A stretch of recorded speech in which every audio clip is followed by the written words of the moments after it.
신앙입니다. 기도는 하나님을 바라보고 하나님을 의지하고 그리고 하나님을 쫓아가려고 하는 그런 마음의 자세입니다. 기도는 하나님을 전능하신 전능자로 인정하는 행위이고, 기도는 하나님을 우리 마음속에 또 우리 생활 속에 우리의 모든 인생 가운데 하나님을 가장 중요한 분으로 모셔드리려고 하는 적극적인 태도입니다.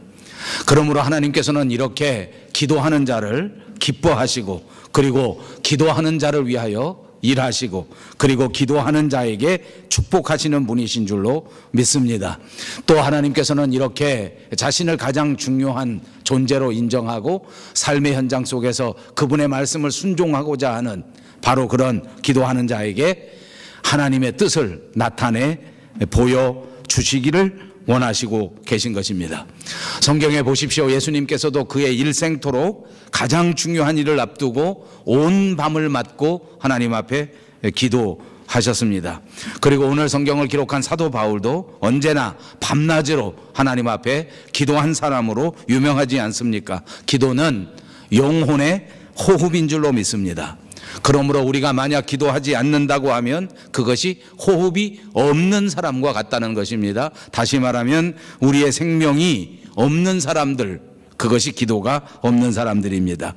만약 우리가 기도가 약해진다고 하면 그것은 또한 영적인 호흡인 기도가 약해진 것이기 때문에 숨을 제대로 쉴 수 없는 상태입니다. 그러니까 자연히 답답할 수밖에 없고, 그러니까 자연히 그 상태가 좋을 리가 만무합니다. 이렇게 숨을 제대로 쉬지 못하는 사람을 생각해 보십시오. 늘 불평하고 원망하고 짜증나고 그리고 잠시도 편할 수가 없는 것입니다. 사랑하는 여러분, 우리의 인생 가운데 감사할 일보다 불편한 일이 많고, 좋은 일보다 슬픈 일이 많고, 마음이 기쁘고 즐거운 것보다는 답답한 일이 많으시면 우리 호흡의 상태가 좋지 않은 것이다. 내 영적인 호흡의 상태가 답답한 상황이다. 여러분, 아무리 환경이 어렵고 아무리 상황이 나쁘다고 할지라도 숨을 똑바로 쉬기만 하면 새로운 산소가 공급되고 새로운 능력이 공급되는 것 아닙니까? 그러므로 어떤 환경 속에서도 하나님 앞에 기도한다고 하면 반드시 세상을 극복할 수 있는 능력이 하나님께로부터 내려오게 되는 것을 믿습니다. 그렇습니다. 그러므로 우리는 상황을 살펴보면서 우리의 삶을 돌아다 보면서 언제나 하나님 앞에 기도가 중요하다고 하는 것을 더더욱 깨달아 알아야 하고, 이 세상 가운데 가장 중요한 것이 하나님 앞에 기도로 매달리는 것이다 하는 것을 잊지 마셔야 될 줄로 믿습니다. 여러분들 앞에 주님의 이름으로 부탁드립니다. 우리의 이민 생활이 아무리 팍팍하다고 할지라도, 날마다 살아가는 삶이 아무리 바쁘다고 할지라도 우리에게 가장 중요한 것은 하나님 앞에 매달려 기도하는 것입니다. 성경에 나타난 다니엘처럼 시간을 정해놓고 매일 하나님 앞에 전적으로 기도하는 여러분들이 되시기를 바랍니다. 수시로 기도하시기를 축복합니다. 무시로 기도하시기를 바랍니다. 항상 기도하시고 낭망하지 마시기를 주님의 이름으로 축복합니다. 옆에 있는 분들과 인사합니다. 성경대로 믿고 성경대로 실천합시다. 사도 바울은 오늘 데살로니가 교회에 보내는 편지 데살로니가 후서를 이제 마지막 부분에 도달하였습니다. 이제는 결론 부분입니다. 그런데 이 결론을 맺을 때에 오늘 우리가 같이 읽은 것처럼 이 성도들에게 기도를 부탁하는 것으로서 결론을 맺고 있는 것입니다. 그리고 이 기도를 해달라고 하는 이것은 갑이 을에게 하는 명령도 아니었고, 윗사람이 아랫사람에게 말하는 지시도 아닙니다. 강요도 아닙니다. 어디까지나 부탁하고 있는 것입니다. 또 자기는 아무것도 하지 않으면서, 자기는 힘든 일 하나도 하지 않고, 자기는 희생을 하나도 하지 않고, 자기는 기여를 하나도 하지 않고 남들에게 모든 일을 전가하는 염치 없는 그런 부탁도 아닙니다. 자기 스스로가 성도들을 위하여 날마다 중심으로 기도하지 않습니까? 자기 스스로가 날마다 성도들을 위하여 희생하면서 기도하지 않습니까? 이렇게 최선을 다하여 열심히 기도하는 사도 바울이 그 성도들에게 최소한도의 협조와 최소한도의 성의를 구하고 있는 것입니다. 이 사도 바울이 얼마나 성도들을 사랑하고 얼마나 교회를 사랑했는가 하는 것은 성경이 우리에게 분명히 말합니다. 특별히 데살로니가전서 1장 2절에도 말씀할 때에 우리가 너희 무리를 위하여 항상 하나님께 감사하고 기도할 때에 너희를 말했다라고 말씀했습니다. 사도 바울이 데살로니가 교회를 위하여 기도할 때마다, 데살로니가 교회를 생각할 때마다 그 마음속에 늘 감사가 넘쳐났다는 것입니다. 기도할 때에 그 마음이 언제나 기쁘고 좋았다는 것입니다. 감사가 시작되고 기쁨이 생겨지고 평안이 올 때에 데살로니가 교회를 위해서 더더욱 열심히 기도했다는 것 아닙니까? 그렇습니다. 우리도 기도해보면, 기도하는 사람들은 이 사도 바울의 심정을 충분히 이해할 수 있을 것입니다. 우리도 기도합니다. 가족들을 위해서 기도하지 않습니까? 친척들을 위해서 기도하지 않습니까? 섬기는 교회를 위해서 기도합니다. 이웃들을 위해서 기도합니다. 어려움 당한 사람들을 위하여 기도합니다. 신앙이 깊어질수록 국가와 민족을 위해서 기도하지 않습니까? 여러 사람들을 위해서 기도할 때에 사도 바울과 같은 그런 체험을 하게 되는데, 그것이 이런 체험입니다. 어떤 교회를 위해서 기도할 때에는 정말 기쁨이 넘쳐나고 감사가 넘쳐난단 말입니다. 그런데 어떤 교회를 위해서 기도할 때는 진짜 답답할 때가 있습니다. 어떤 성도를 위해서 기도할 때는 생각할 때마다 하나님 앞에 기쁨과 평안과 감사와 놀라운 환희가 생겨지고 영광이 돌려지는데, 어떤 교인을 위해서 기도할 때에는 정말 마음이 답답하고 마음이 무거워지는 그런 느낌이 올 경우가 있는 것입니다. 사도 바울은 우리가 아는 것처럼 기도의 범위가 정말 넓었습니다. 그는 평생토록 많은 곳을 다니면서 하나님의 교회를 세우고, 하나님의 교회를 세울 때마다 여러 성도들과의 관계를 가졌기 때문에 바울은 정말 여러 사람들을 위해서 기도했을 것 같습니다. 그러니까 특별히 어느 교회를 위해서 기도할 때는 오늘 사도 바울의 말씀처럼 데살로니가 교회를 위해서 기도할 때는 마음에 감사가 넘쳐나고, 데살로니가 교회를 위하여 하나님 앞에 고할 때마다 나는 정말 더 큰 기쁨이 막 생기더라, 이렇게 간증한 것 아닙니까? 어느 교회를 위하여 기도할 때에는 바울의 마음속에 아쉬운 마음이 생겨집니다.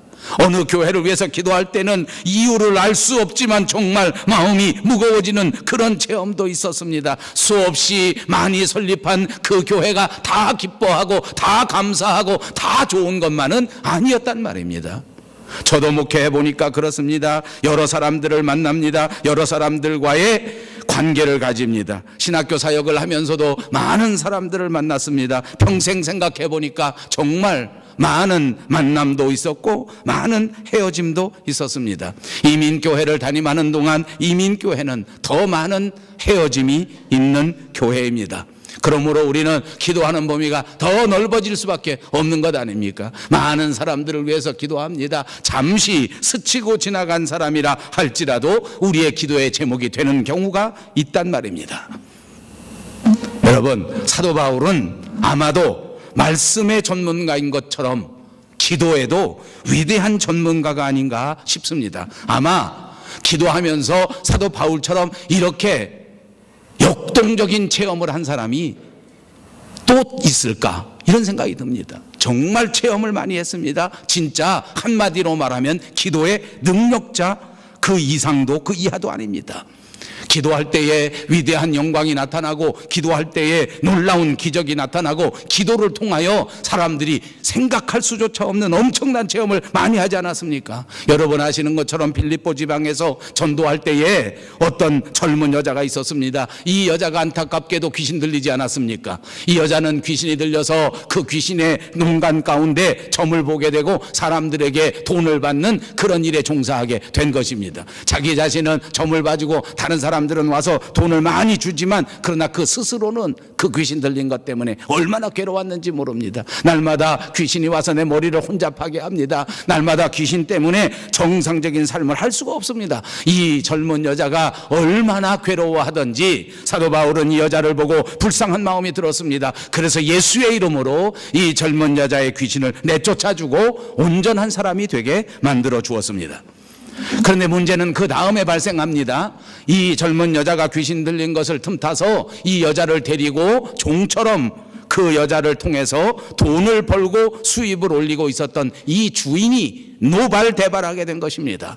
이제 자기는 수입이 끊겼습니다. 더 이상 점을 보지 않으니까 돈을 벌 수가 없지 않습니까? 그러니까 앙심을 품고 시 당국에다가 사도 바울과 그 일행 신라를 고발한 것입니다. 그러니까 바울과 신라는 이 관가에 잡혀가게 됩니다. 그리고 거기서 수없이 매를 맞고 감옥에 갇히게 되었습니다. 여러분, 주의 일을 하다가, 착한 일을 하다가, 불쌍한 사람 도와주다가 그만 고발을 당하고 잘못한 것도 없는데 붙들려 가서 매 맞고 그것도 억울해 죽겠는데 감옥에 갇히게 됐단 말입니다. 이 사람들은 어떻게 생각하겠습니까? 왜 이리 재수가 없나? 내 인생은 왜 이 꼴인가? 불평과 원망이 생겨지지 않았겠습니까? 그러나 성경에 보십시오. 이 바울과 실라는 원망하고 불평한 것이 아니라 오히려 감옥 속에서도 하나님을 찬미하고 감옥 속에서도 하나님 앞에 기도했다는 것입니다. 기도하면서 감사하면서 그렇게 감옥 속에 있었습니다. 특별히 기도하는 가운데 하나님의 은혜를 받고 그곳에서 찬양을 부르기 시작했습니다. 이렇게 찬양을 부르고 이렇게 기도에 깊이 들어가던 중에 엄청난 기적이 일어났는데 그 감옥에 지진이 생겨진 것이며, 지진이 나서 땅이 갈라지고 옥문이 무너지고 그리고 자기를 가두고 있던 모든 것들이 다 풀려지게 된 것입니다. 자기를 얽매고 있었던 고랑도 풀리게 되었다고 성경이 기록합니다. 감방이 활짝 열렸습니다. 얼마든지 나아갈 수 있고 얼마든지 도망갈 수 있는 상황입니다. 또 문제가 생깁니다. 바울과 신라는 이렇게 풀려나게 되어서 좋은데 이 바울과 신라를 가두고 있었던 그 감옥의 간수는 진짜 큰일 난 것 아닙니까? 이제 중요한 죄인을 잃어버리게 되었기 때문에 이 사람은 목이 잘릴 것이요, 또 심하면 거꾸로 이 사람이 붙들려 감옥에 들어갈 것이요, 또 심하면 이 사람이 그 책임을 지고 죽일 당할지도 모르는 일 아닙니까? 그러니까 간수는 벌벌 떨었습니다. 나는 이제 끝났다. 왜 하필이면 이 시간에 지진이 나고, 왜 하필이면 이 시간에 불이 나고, 왜 하필이면 이 시간에 이런 어려움이 생겨서 내가 이렇게 죽게 되는가? 이렇게 생각하고 있을 때에 눈을 들어보니까 옥문이 다 열려졌는데, 감방이 다 열려졌는데 바울과 신라는 도망가지 않고 거기 앉아서 기도하고 거기 앉아서 찬양하고 있더란 말입니다. 깜짝 놀랐습니다. 왜 죄수가 도망가지 않나? 틈이 나왔는데도 도망가지 않나? 그 순간에 아이고 나는 살았다. 이제 나는 내 직장을 잃어버리지 않아도 되겠구나. 이제 나는 돈을 잃어버리지 않겠구나 라고 생각할 수도 있겠지만, 이 간수는 은혜를 받았습니다.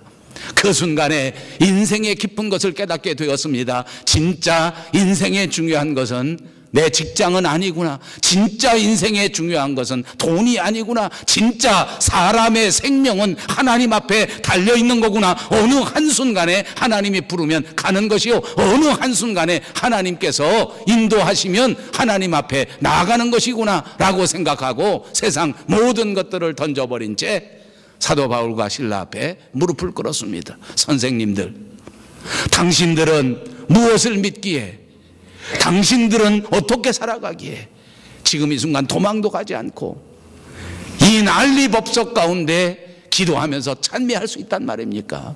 선생님, 어떻게 하여야 제가 구원을 받을 수 있겠습니까? 선생님, 어떻게 해야 저도 당신들 같이 그렇게 참다운 인생을 살 수 있겠습니까? 그때 사도 바울이 대답하지 않습니까? 주 예수를 믿으십시오. 그리하면 당신도, 그리고 당신의 가정도, 온 식구들이 모두가 다 하나님 앞에 구원을 받을 수 있습니다.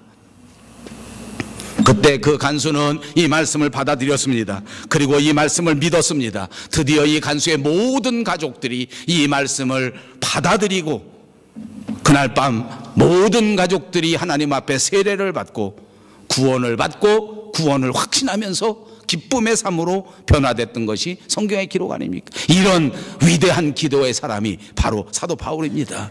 이렇게 기도하면 그 어떤 사람도 따라갈 수 없는 위대한 능력과 체험을 가진 사람이 바로 사도 바울입니다. 그런데 이렇게 위대한 사도 바울이 데살로니가 교회의 교인들을 향해서 기도를 부탁하는 것입니다. 우리를 위해서 기도해 주시오. 사도 바울이 선교 여행을 떠날 테니까 내가 여비가 필요하니까 이 교인들 모두가 내 여비를 좀 도와주시고 이 여비를 좀 많이 넉넉하게 가질 수 있도록 기도해 주시오, 이런 부탁이 아니었습니다. 내가 주의 복음을 가지고 나아갈 때에, 이 선교 여행으로 나아갈 때에 하나님의 능력이 필요합니다. 나도 이 위대한 주의 사역을 위해서 기도합니다. 그리고 여러분들의 기도가 필요합니다. 나의 기도만 가지고 부족하기 때문에 여러분들이 꼭 기도해 주십시오 라고 부탁하는 간절한 부탁의 말씀입니다. 사랑하는 여러분, 하나님 앞에 간절한 기도는 전능하신 하나님으로 하여금 일하시게 만든다고 하는 사실을 믿으시기를 바랍니다. 눈물로 기도하십시오. 반드시 하나님께서 여러분의 인생 가운데 일해 주실 줄로 믿습니다. 이것 때문에 사도 바울은 데살로니가 교회 교인들에게 기도를 부탁한 것입니다. 많은 사람들이 구원받고 많은 사람들이 하나님 앞에 영광에 이르게 될 수 있도록 그렇게 위하여 기도해 달라는 부탁을 하고 있는 것입니다. 주의 말씀이 너희 가운데에서 퍼져나가, 오늘 이 말씀은 이 주의 복음이 데살로니가에서 이렇게 빨리 급속도로 증거되고 역사된 것을 나타내 주는 것입니다. 복음이 이렇게 빨리 역사되고 이렇게 빨리 전해지는 것, 이것은 기도의 능력이요, 이것은 바로 하나님 앞에 영광이 된다고 말입니다. 오늘 사도 바울이 데살로니가 교회에게 부탁했던 이 기도의 부탁은 바로 저와 여러분, 우리 밴쿠버 영성교회도 꼭 필요한 기도의 부탁이라고 믿습니다. 이 복음을 증거하고 하나님 앞에 영광을 돌리기 위하여 저와 여러분이 하나님 앞에 부름을 받았기 때문입니다. 이제 하나님 앞에 영광을 돌리기 위하여 우리는 이 복음 증거를 위해서 기도해야 되는 사람들입니다. 최선을 다하여 복음을 증거하면 그것이 하나님을 기쁘시게 하는 하나님 앞에 영광이 되는 것입니다. 여러분, 이 세상 사람들에게 복음이 필요합니다. 이 세상 사람들의 삶을 보십시오. 이 세상에 수많은 사람들이 빈곤 가운데에서, 무지 가운데에서, 병막 가운데에서 고통받고 있지 않습니까? 이 세상에 많은 사람들이 직장을 얻지 못하고 사업에서 실패해서 허덕거리며 그야말로 어둠 속에서 암담한 생활을 하고 있는 것 아닙니까? 이들은 사랑의 손길이 필요합니다. 이들은 동종의 손길이 필요합니다. 이들에게 빛을 비추어 줘야 합니다. 언제나 이들에게 하나님의 말씀을 가지고 하나님의 사랑을 가지고 나아가야 될 줄로 믿습니다. 그러나 여러분, 사실은 이렇게 어려운 처지에 있는 사람들만 도움이 필요한 것은 아닙니다. 지난 시간에도 말씀드린 것처럼 이 세상에 살아가는 사람들 가운데에 도움이 필요하지 않은 사람은 아무도 없습니다. 누구나 도움이 필요합니다. 세상 사람들이 겉으로 볼 때는 멀쩡해 보이고 아무 염려 없어 보이고 그리고 아무 문제도 없어 보이는 것 같은 사람도 들여다보면 그 사람에게 복음이 꼭 필요해요. 그 사람에게도 꼭 약점이 있더라고요. 세상에 유명하게 널리 알려진 사람에게도 오늘 하나님의 사랑이 꼭 필요한 것입니다. 그래서 이 사람들에게 복음을 들고 나아가기 위해서는 우리가 더 많이 기도해야 되고 온 교회가 기도의 동지가 되어야 될 줄로 믿습니다. 여러분, 아마 구약 성경에 있는 위대한 지도자 모세에게도 이런 일들을 찾아볼 수 있습니다. 아마 모세에게 여호수아나 갈렙 같은 사람들이 없었다고 하면 그는 이렇게 위대한 열매를 맺지 못했을 것입니다. 여러분 아시지요? 여호수아의 군대가 아말렉하고 싸우게 되었습니다. 모세는 이미 나이가 많아서 전쟁에 직접 나갈 수 있는 나이가 아니었습니다. 기력이 다 떨어진 노인이었습니다. 그는 산에 올라가서 여호수아의 장군 여호수아의 군대를 위해서 기도하기 시작했습니다. 손을 높이 들고 기도하는데 모세가 손을 높이 들고 하나님 앞에 기도할 때에는 모세의 군대가 아말렉 군대보다 훨씬 유리해지는 것입니다. 모세가 손을 높이 들고 하나님 앞에 기도할 때에는 이렇게 모세의 군대가 아말렉 군대를 무찌르고 있었는데, 그런데 모세가 힘이 빠져서 그만 손을 내리니까, 팔을 내리니까 그때부터 아말렉 군사가 또다시 반격을 시작하게 되고 모세의 군대가 어려움을 당하게 되더라고요. 이런 일을 겪어보고 난 다음에 가만히 생각해 보니까 안 되겠다 싶어서 이 모세 옆에 동역자 아론과 훌이 모세 옆에 서서 모세의 팔을 받쳐주기 시작한 것입니다. 힘이 없어서 이 팔이 떨어질 때가 되면 아론과 훌이 최선을 다해서 다시 모세의 팔을 올려줍니다. 팔이 내려가려고 하면 다시 아말렉 군대가 막 힘을 발휘하는 것 같이 보이다가도 또다시 모세의 팔이 올라가기만 하면 이스라엘의 군대가 아말렉 군대를 무찌르게 된 것입니다. 결국은 아론과 훌과 같은 이 동역자들이 있었기 때문에, 기도의 동역자가 있었기 때문에 이스라엘은 아말렉을 무찌르고 승리할 수 있었던 것입니다. 위대한 선지자 사무엘도 그냥 사무엘이 된 것이 아닙니다. 그 어머니 한나는 그야말로 기도의 사람이었습니다. 자기 아들 사무엘을 하나님 앞에 보내놓고 그는 하루 종일 쉬지 않고 눈물로 기도하였습니다. 그 어머니의 기도가 결국은 사무엘로 하여금 사무엘이 되게 만들어준 것입니다. 그러므로 우리는 기도해야 합니다. 우리 형제 중에 누가 곁길로 가고, 우리 이웃 중에 누가 잘못된 길로 가고, 우리들 가운데 어떤 사람이 믿음을 잃어버리게 된다고 하면 우리가 모른 채 하지 말고 그 사람을 위해서 기도해야 할 책임이 우리에게 있다는 것입니다. 사회가 혼란하고 경제가 나빠지고 부패해질 때에 반대만 하고 꾸짖기만 하는 것이 능사가 아니라, 이럴 때 우리가 위하여 기도해야 된다는 것입니다. 우리가 뽑은 정치 지도자들이 부패하고 실수하고 잘못할 때에도 비판하고 또 데모하는 것도 중요하겠지만, 기도하는 책임이 저와 여러분에게 있다는 사실을 잊지 마시기를 바랍니다. 무엇을 어떻게 기도합니까? 하나님의 지혜를 기도해야 합니다. 어려운 일 당할 때 무슨 제목으로 기도합니까? 하나님 지혜를 주시옵소서.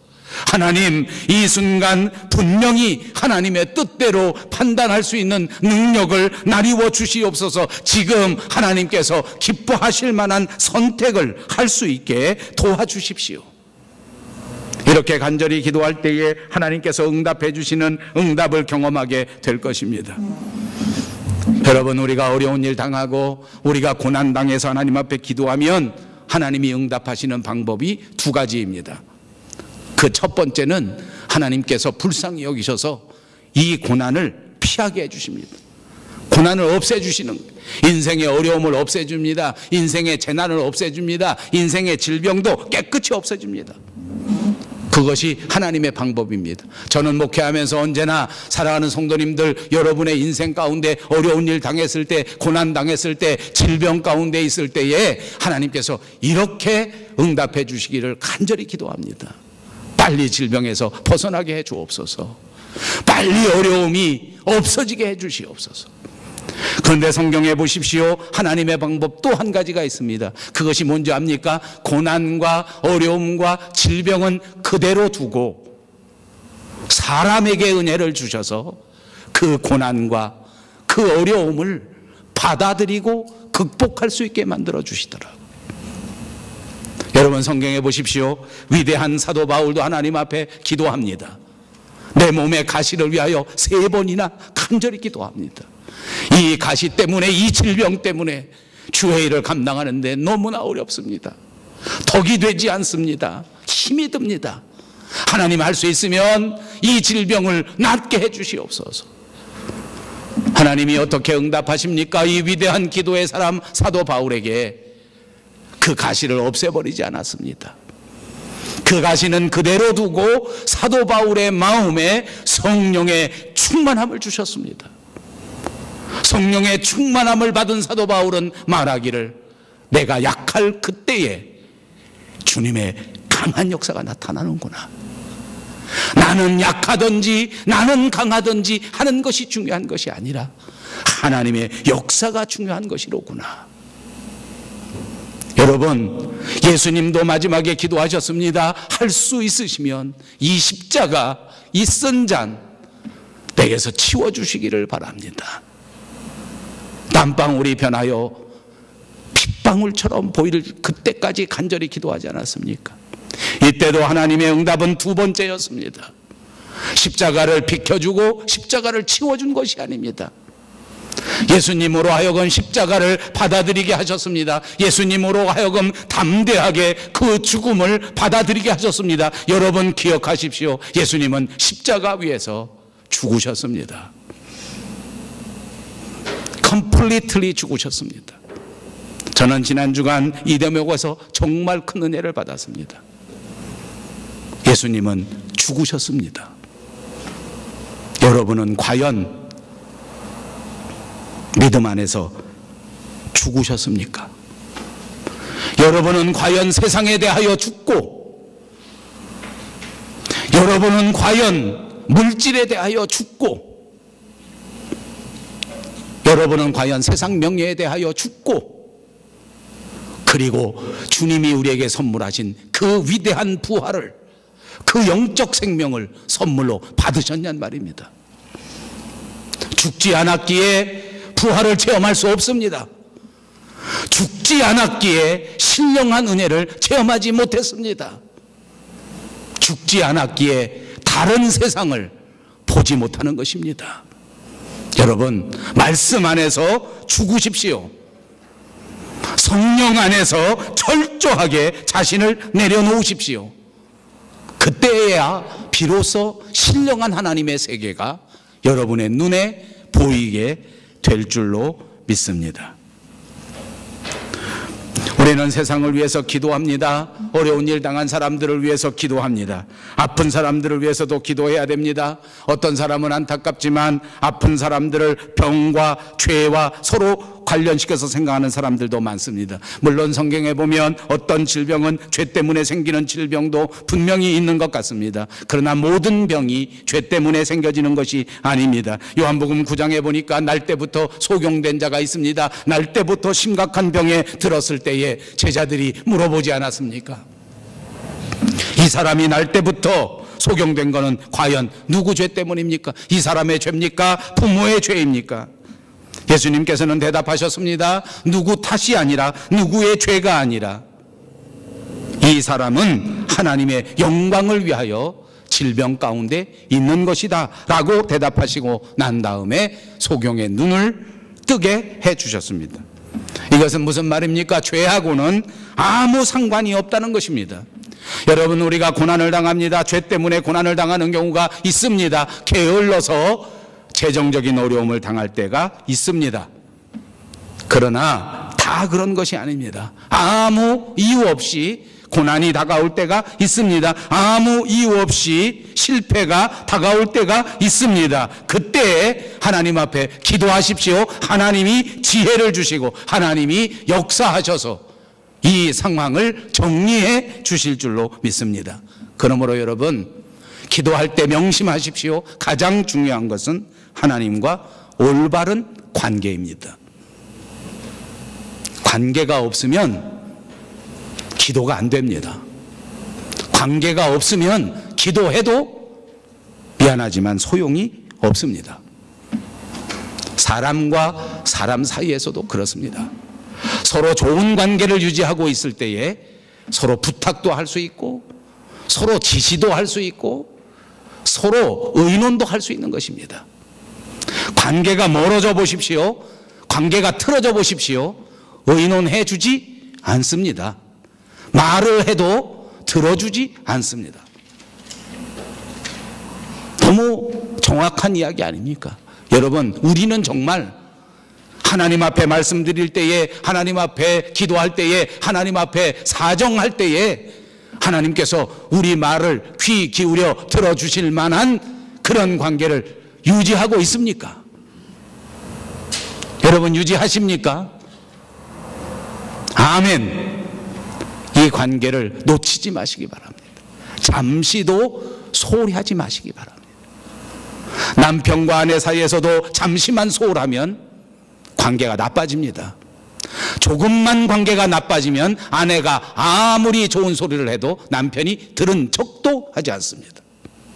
혹시 아내들 가운데 제게 하소연하려는 분이 있습니다. 우리 남편은 내가 뭐라고 해도 듣질 않습니다. 저한테 묻지 마십시오. 왜 그렇게 됐는지 아십니까? 관계가 깨져서 그렇습니다. 아내가 아무리 좋은 소리를 해도 남편이 잔소리라고 듣습니다. 왠지 아세요? 올바른 관계가 아닙니다. 저는 정말 쇼킹한 얘기를 들었습니다. 제 아내가 요즘 한국에 가 있지 않습니까? 엊그제 전화가 왔습니다. 여보, 왜요? 우리는 진짜 행복한 엄마 아빠인가 봐. 왜? 서울에 와보니까 내 친구들 하는 말이 엄마가 뭐라고 말할 때 대답해주는 자식 최고라는 거예요. 거의 모든 자식들이 엄마 아빠가 아무리 말을 해도 대답을 안 한다는 거예요. 여러분 자식들이 대답합니까? 대답해요? 부모가 없나 보네 여기. 아버지. 관계가 끊어지면 의미가 없어집니다. 관계가 끊어지면 아무것도 아니더라고요. 저는 지난 주간에 밴쿠버에서 오랫도록 살고 있던 저희 형님 중에 한 분이 완전히 한국으로 돌아가셨습니다. 돌아갔다. 좀 말이 이상하네요. 하늘에 간 건 아니고 한국으로 돌아갔어요. 뭐 형제라도 그렇게 매일 만나고 자주 만난 사이는 아닙니다만 가고 나니까 왜 이렇게 마음이 허전한지 몰라. 그 사람은 늘 그런 것 같아. 가기 전에 잘해줄 걸. 가기 전에 조금 더 잘해줄 거. 가니까 마음이 이렇게 허전하고 서운해. 누구랑 헤어지면 허전하고 서운해. 형제로 이렇게 살아가다 보니까 관계가 틀어지잖아요. 형제지간에도 전화도 안 걸어. 말도 안 해. 그거 잠깐이더라고요. 잠깐이에요. 빨리 회복하지 않으면 아무 소용없더라고. 정말 많이 봤어요. 형제지만 아무 대화가 없는 집안 많아. 부모 자식 간에도 대화가 없는 집안이 있더라고. 어쩌다가 하나.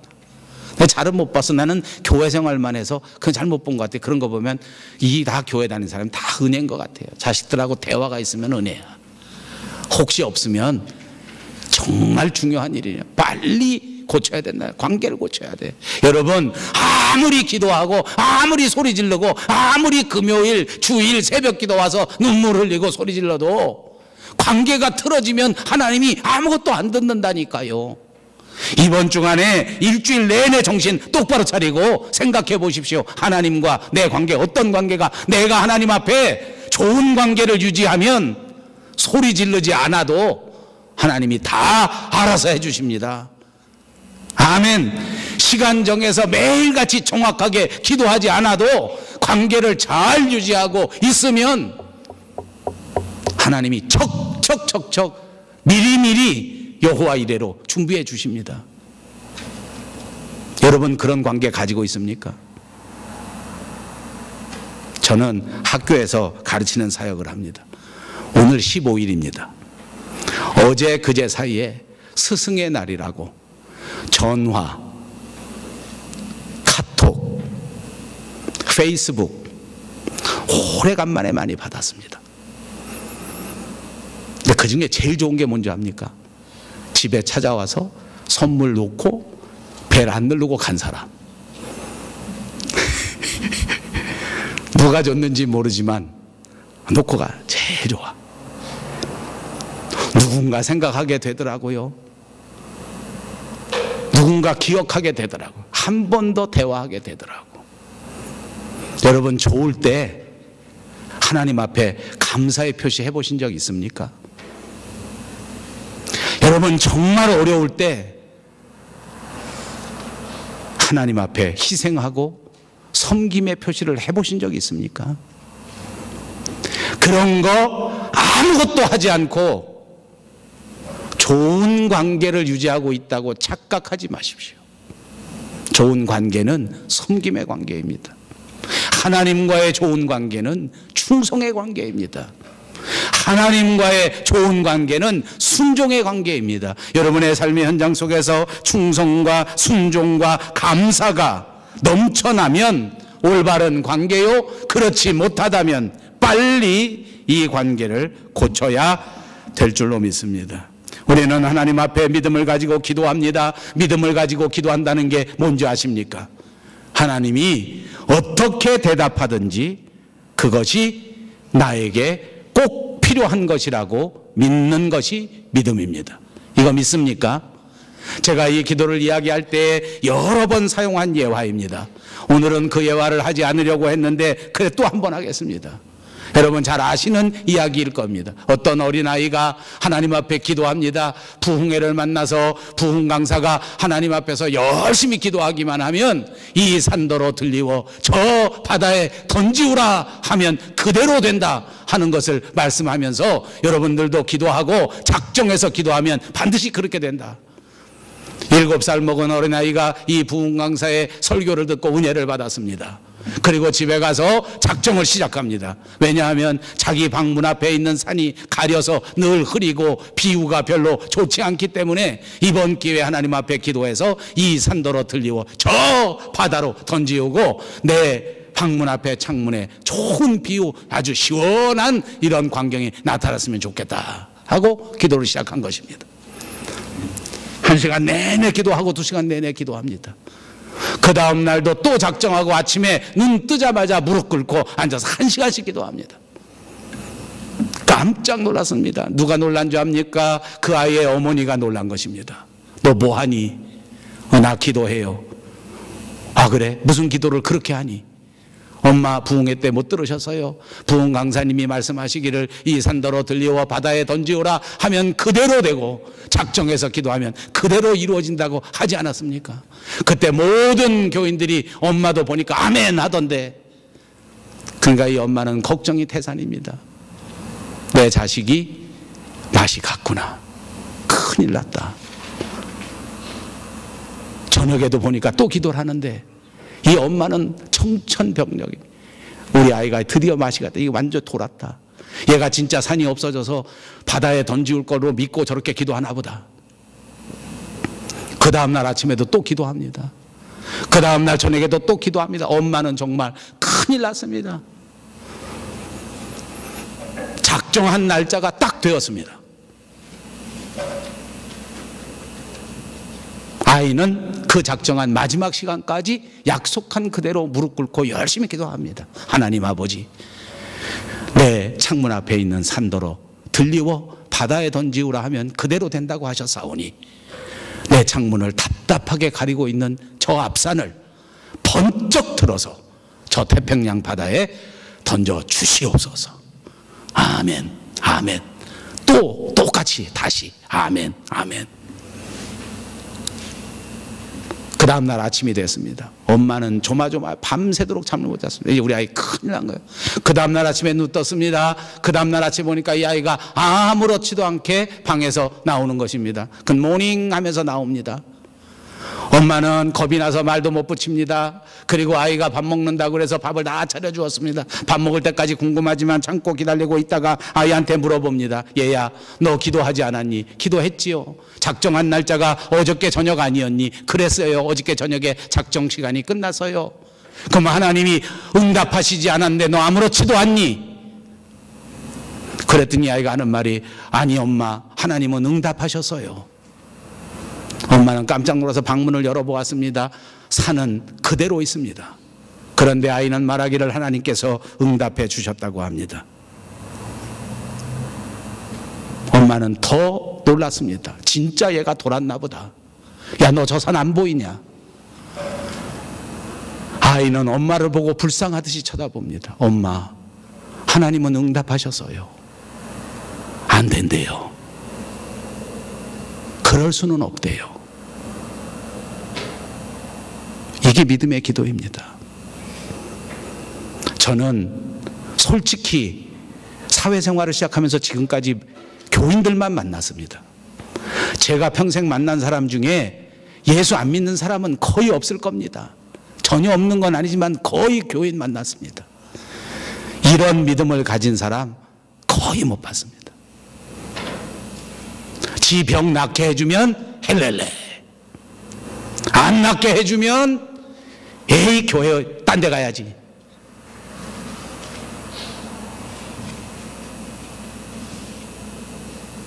여러분, 믿음의 기도가 뭔지 압니까? 하나님이 필요한 대로 주는 것입니다.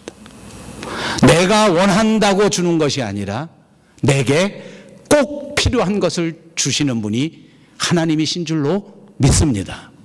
그러므로 언제나 하나님 앞에 믿음으로 기도합니다. 병을 고쳐주시면 그것이 얼마나 감사한 일인지 모릅니다. 고쳐주신 질병을 통하여 하나님 앞에 더 많은 일을 할 수 있기 때문입니다. 그러나 병을 고쳐주지 않는다고 할지라도 하나님은 우리에게 필요하시기에 그 질병을 내 몸 가운데 놓아둔다고 하는 사실을 받아들이시면 여러분의 믿음은 더더욱 빛나게 될 것을 믿으시기를 바랍니다. 어떻게 보니까 성경 속에 나온 사람 중에 신앙의 위대한 사람일수록 두 번째 응답이 많더라고요. 안 된다는 응답이 더 많더라고요. 신앙이 초보적인 사람일수록 된다는 응답을 받더라고요. 그것은 제가 목회를 30년 해본 결과입니다. 처음 믿는 사람에게는 하나님이 그저 원하는 대로 해 주십니다. 감기 들려서 감기 낫게 해달라면 그 다음 날에 고쳐줍니다. 배고파서 딸기 먹고 싶다고 하면 그 다음 날 딸기를 먹여줍니다. 그런데 믿음의 신앙이 깊어지면 깊어질수록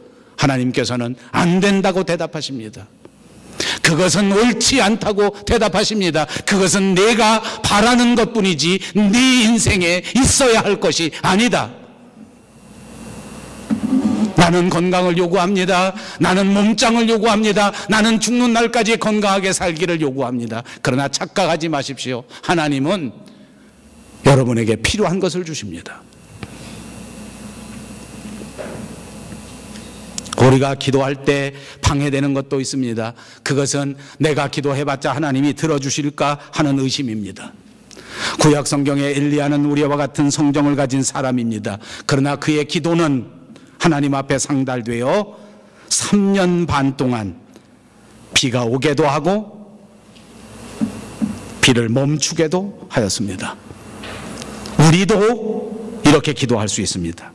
믿음으로 기도하면 됩니다. 믿음으로 기도하는 여러분들이 꼭 되시기를 바랍니다. 그리고 여러분 한 가지만 더 강조합니다. 우리가 위하여 기도하고 서로를 위해서 기도할 때에 남을 위해서 기도하면 다른 사람을 위해서만 도움이 되는 것이 아닙니다. 성경에 보니까 남을 위해서 기도하면 이것이 동시에 내 자신에게도 큰 도움이 된단 말입니다. 여러분 교회를 위해서 기도하십시오. 교회에도 큰 도움이 될 뿐만 아니라 여러분 자신에게도 큰 축복이 되는 것을 믿습니다. 다른 사람을 위해서 기도해 보십시오. 다른 사람을 위해서 기도할 때에 우리 마음은 정말 변화되기 시작합니다. 정말 사람다운 사람이 되기 시작합니다. 남을 위해서 기도할 때 그 마음이 선해지기 시작하는 것입니다. 남을 위해서 진심으로 눈물 뿌려 기도할 때 그 마음이 아름다워지는 것입니다. 다른 사람을 위해서 기도할 줄 아는 사람이 악한 사람은 한 사람도 없습니다. 다른 사람을 위해서 기도하다 보면 그 사람의 잘못을 품을 수 있게 된다는 말입니다. 자연히 다른 사람을 이해할 수 있게 되고 다른 사람을 동정할 수 있게 되고 다른 사람을 미워하는 마음이 사라지게 되고 다른 사람을 사랑할 수 있게 될 줄로 믿습니다. 기도할 때에 다른 사람을 위해서 기도하면 사랑할 수 있는 힘을 공급받게 된다는 것입니다. 그러므로 우리는 늘 다른 사람을 위해서 기도해야 됩니다. 어려운 사람을 위해서 기도하십시오. 재난당한 사람을 위해서 기도하십시오. 질병 가운데 있는 사람들을 위해서 기도하십시오. 그리고 우리는 다른 사람 잘 되라고 기도해야 된단 말입니다. 다른 사람 저주하는 기도는 하지 마시기를 바랍니다. 바울이 왜 성도들에게 기도를 부탁합니까? 주의 말씀이 너희 가운데서 퍼져나가 영광스럽게 되고 라고 말했습니다. 자신을 위해서 기도해달라는 것이 아니었습니다.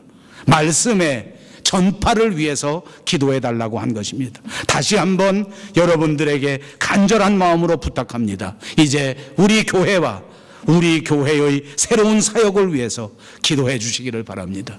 12주년을 마치고 13년 차를 시작하는 우리 교회는 여러 성도님들의 기도가 절실하게 필요합니다. 하나님의 도우심이 없이는 이 사역을 감당할 수 없기 때문입니다. 하나님께서 함께 해주시지 아니하면 이 복음 전파를 이룰 수 없기 때문입니다. 교회 안에 어려운 일을 당한 사람들을 위해서 기도하십시다. 교회 안에 질병 가운데 고통받는 사람들을 위하여 기도하십시다. 믿음의 기도는 역사하는 힘이 있다고 하는 사실을 믿으십시오. 두고 온 우리 조국을 위해서 기도합니다. 재난당한 포트 맥머리에서 그 그 어려움 당한 형제들을 위해서도 기도합니다. 북한에서 억압당하는 우리 동포들을 위해서 기도합니다. 아직도 예수를 믿지 않는 우리 이웃들을 위해서 기도합니다. 이제 믿음에서 승리하지 못하는 우리 교우들을 위해서 기도합니다. 우리 서로 이웃을 위해서 함께 기도할 수 있는 저와 여러분들이 다 되시기를 주님의 이름으로 축복합니다.